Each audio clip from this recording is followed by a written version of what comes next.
Hello, this is Claus Jensen presenting my second video in my series on Capablanca. This game was played in the Havanna tournament in 1913, and again his opponent is Juan Corzo. Capablanca is playing black here, and the game starts d4, knight f6, c4, d6, knight c3, knight b d7, e4, e5, old Indian defense, and now Corzo plays the very odd-looking f4. Capablanca takes on d4, queen takes d4, and Capablanca plays knight c5, putting some pressure on the e4 pawn, and bishop e3, and queen e7 attacking this e4 pawn for the third time, and Corzo has to neglect development to protect the pawn. So he plays knight d5 in this position, and then knight takes d5, e takes d5, and bishop f5, and now Capablanca has somewhat taken the sting out of the central domination from Corzo, who was planning the big center, but now it's not that dominant. An option here for Corzo was probably to castle kingside to bring his king to safety and bring the rook to play, but he played knight f3 instead. And now it's clear that Capablanca has not developed as harmoniously as we're used to see in his games.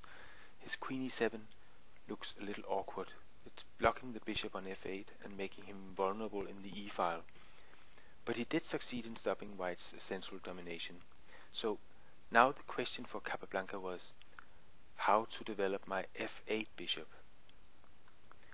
And Capablanca came up with a very original answer to this question. He played g6 in this position. And the first point is that he's offering Corzo the rook for the bishop. If queen takes h8, taking the rook, then Capablanca takes the bishop, and Corzo would be in all kinds of trouble, and this would be winning for Capablanca. But this cheap trick is not the only point of the g6 move. If, for example, Corzo had tried to bring his king to safety now and castle queenside here, then would follow bishop g7 instead, and then queen has to take the bishop, queen takes e3 check, rook d2, queenside castle, queen d4, and this would lead to a good position for Capablanca. But let's just go back to the position where Capa played g6, because one might think that what would lead to the same plan would be to play rook g8 in this position, preparing g6 and bishop g7. But then Corzo would castle queenside, and after g6, rook e1, white has brought his king to safety, and he has brought his rook into the dangerous e-file before Capablanca was ready to play bishop g7. So this is a much poorer line for Capablanca. So g6 was a very good move with many advantages to it. King f2 followed, protecting the bishop on e3 and making space for a rook to e1. Rook g8, rook e1, bishop g7, queen d1, knight e4 check. This is blocking the e-file from dangerous discovered attacks from the rook, and king g1 followed. And Capablanca has a choice here. He could opt to castle queenside, or he could play king f8. And I think that Capablanca reasoned that his king would be safe on f8, so this is where he put his king. Bishop d4. Now the next step for Capablanca is to try to break the pin in the e-file, because it's very annoying for Capablanca that his knight is pinned to the queen. So he has to find a way to get rid of this pin. And as always, Capablanca has an original solution to a difficult problem. And he plays a very surprising move to me when I saw this game the first time. He played g5. And there are several points to this move.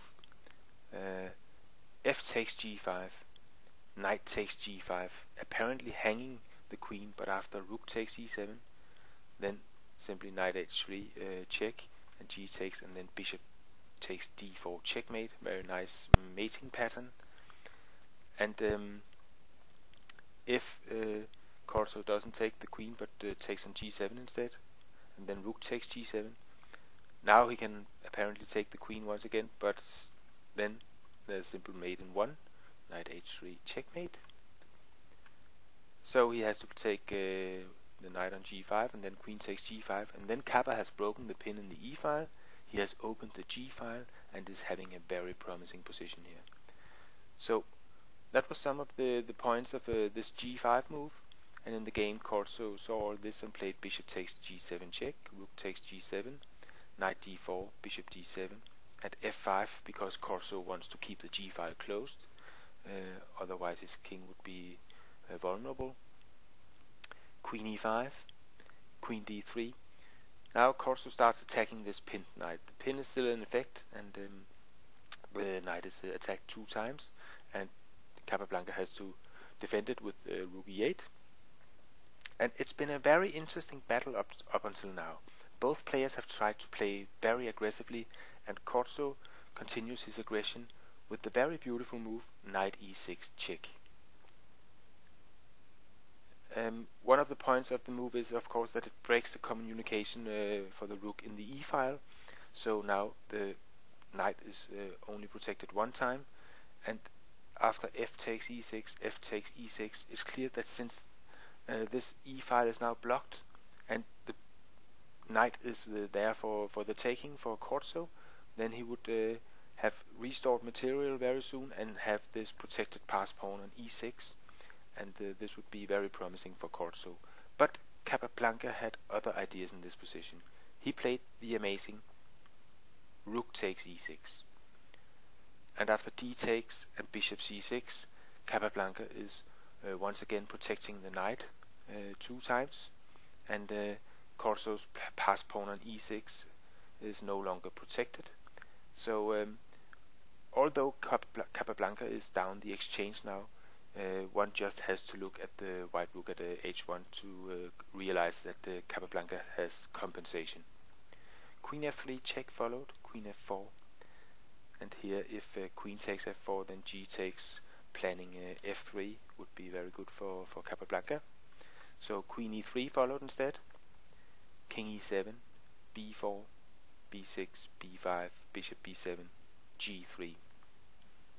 At this point, Capablanca could have chosen to win back the exchange at this point. He could have taken on e3, and after rook takes, knight f2, king takes, and bishop takes h1.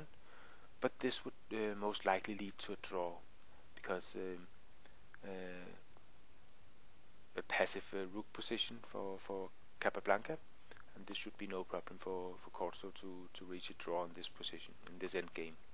So instead, Capablanca played the interesting knight d2, and if g takes f4 here, then g takes f4 with check, king f2, f takes the queen with check, king takes, bishop takes h1, king takes d2, and rook g1.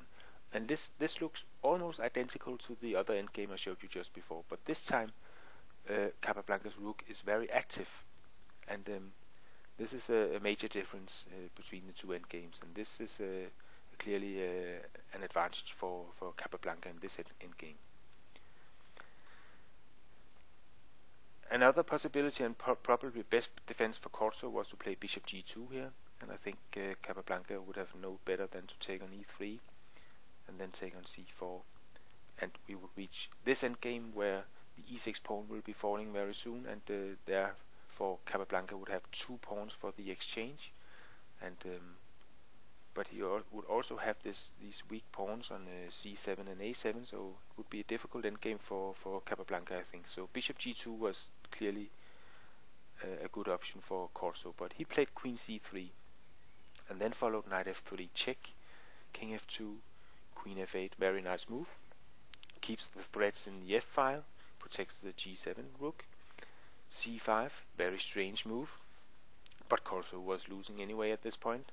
Knight e5, discover check, king g1, knight f3, king f2, b takes c, queen a5, knight e5 check, king g1 and queen f3, queen takes c7 check, king f6, queen takes d6, and queen takes the rook on h1 with check, king f2, and queen takes h2 with check. And here Corzo resigned because mate is just around the corner. And I think it was a very interesting game with some odd-looking opening moves from both sides, but then many interesting ideas in the middle game, and in the end, Capablanca came out on top of this thrilling game. And I hope you enjoyed the game as much as I did, and I hope to see you on my blog at clausjensen.com. Bye bye for now.